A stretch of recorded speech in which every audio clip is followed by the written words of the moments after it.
everybody, and Merry Christmas for those of you guys who didn't tune in until just now. I'm hoping you're having a very merry one. And we're going into your favorite series of the night, Valdez. Definitely. We're going to have Park versus Darting, everyone. No, it's Dark versus PartinG.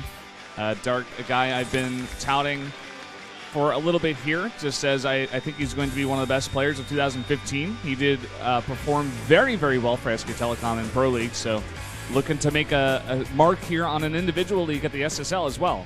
Yeah, I mean, as you guys could see, he was actually in all 3 seasons of Code S, but the deepest he ever made it was the round of 16, and fell out of the round of 32 twice, actually, in Season 1 and in Season 3. This is, of course, referring to 2014's Code S. So, I mean, this guy, I said before, it was Boxer's secret project on Slayers, moved over to SKT with him, and his potential was never really fully realized until recently, and he loves his really unique ZVT style, but today he's going to have to play a completely different matchup up against one of the most aggressive, unpredictable PvZ players in the world, the master of the Soul Train,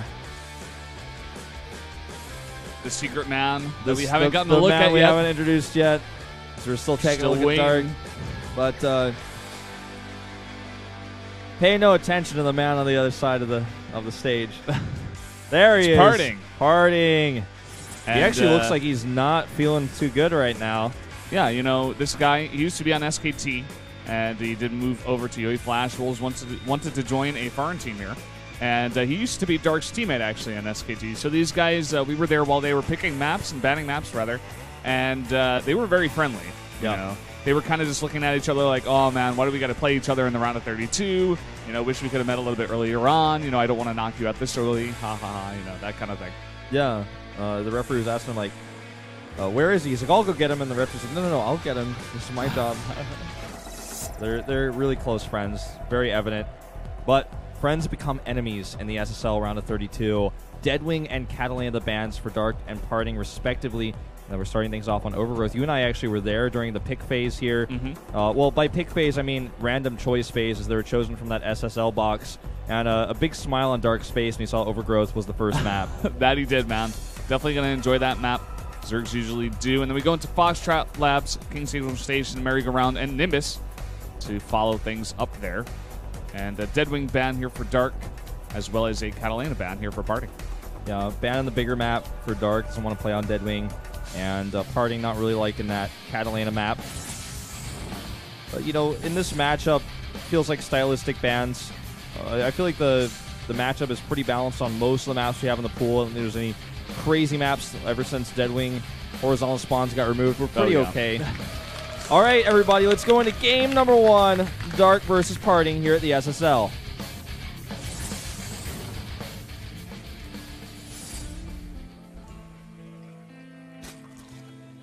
Down here in the bottom left, in the red, the Zerg player, it is Dark.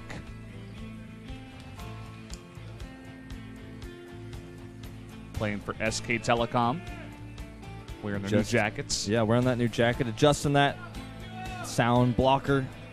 And his opponent to the top right, master of the Soul Train, the master of Immortal All-Ins, a very aggressive Protoss, formerly the teammate of Dark. It's PartinG.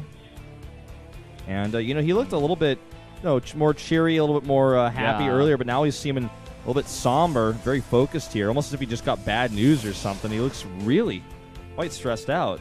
Yeah, he's, like, twitching around, man. He's definitely looking a little bit nervous coming into this one. Probably knowing how good of a player Dark is, you know.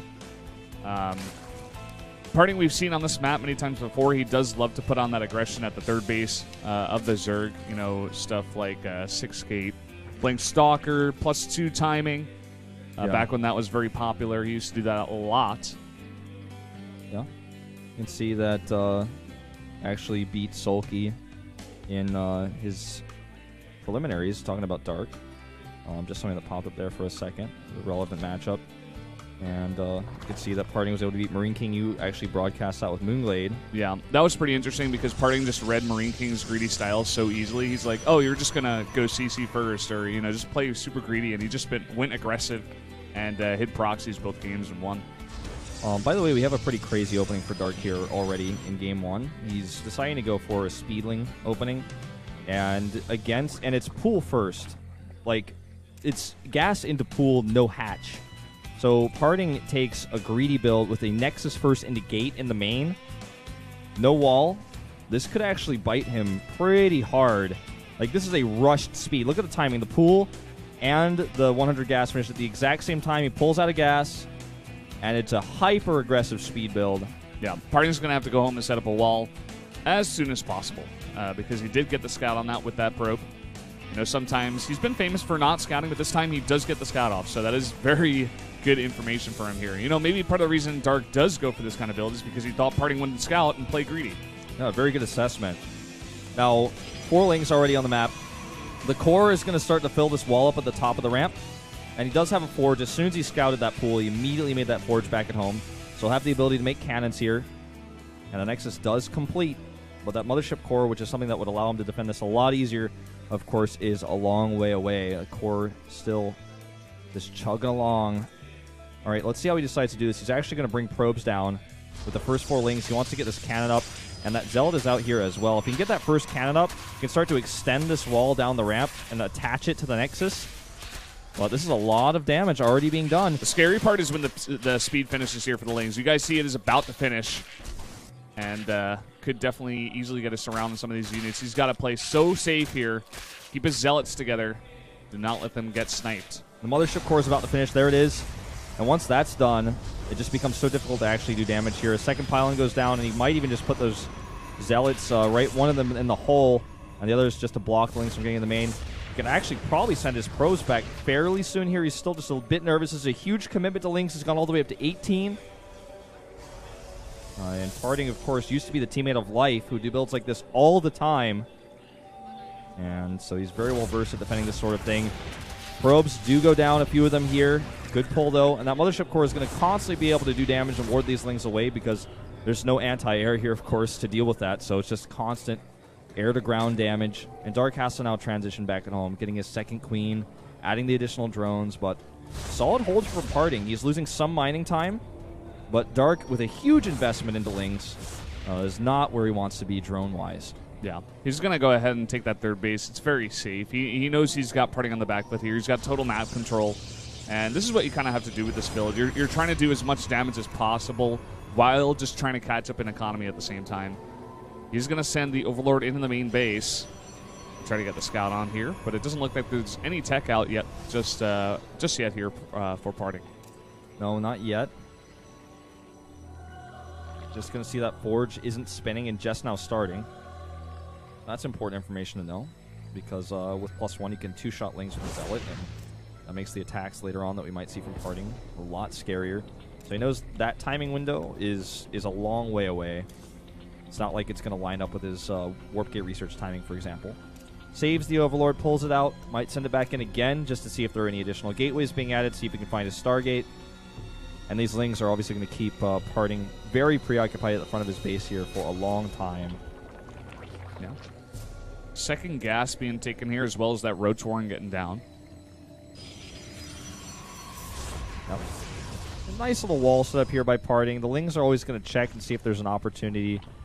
See if any more units have been warped in or, rallied over here. Just always checking. Even if he loses a Ling, if he gets any sort of extra information, that's great. And he's probably not going to lose very many Lings. There's not a whole lot of range damage in this comp. As you can see, just eating some Mothership core damage, but definitely runs away. He's got both watchtowers controlled. He's got 2 Overlords spotting both sides of PartinG's base. And here comes that Overlord to check for gates. And we're going to see a 6-gate.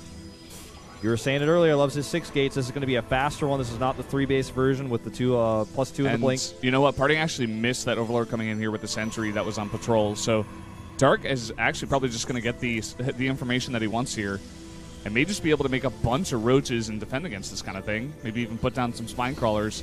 Yeah, he's going to have plenty of time, because how early he sees this, he just made a ton of drones. He's up to 60. So not only does he get the drone count that he wants with this, but he sees that the gates are so late that he's got plenty of time to get that larva going on the roaches. He's going to have layers so quickly as well that he can get roach speed pretty fast here. Immediately starts roach production, gets those 3 extra Overlords, and is just setting up for a tight defense here, and it's going to be very difficult for PartinG to actually execute. That it will be. With the speed on the links here, he's going to be always threatening that pylon and trying to catch that probe as much as possible. He doesn't want to lose these lings, actually. Needs every unit possible to defend against an aggressive push like this. Even making spines because he knows this is basically all in. And those 10 roaches are about to pop. 11 of them queued up, in fact. This is still a very scary push because PartinG's micro is insane, and he does have a lot of sentries. But Dark... Ooh! There you go, man. That's that micro. He loves to get those force fields down. The one thing that is good is that is a lot of energy. Ooh, and he will still get the pylon before the warpins, actually.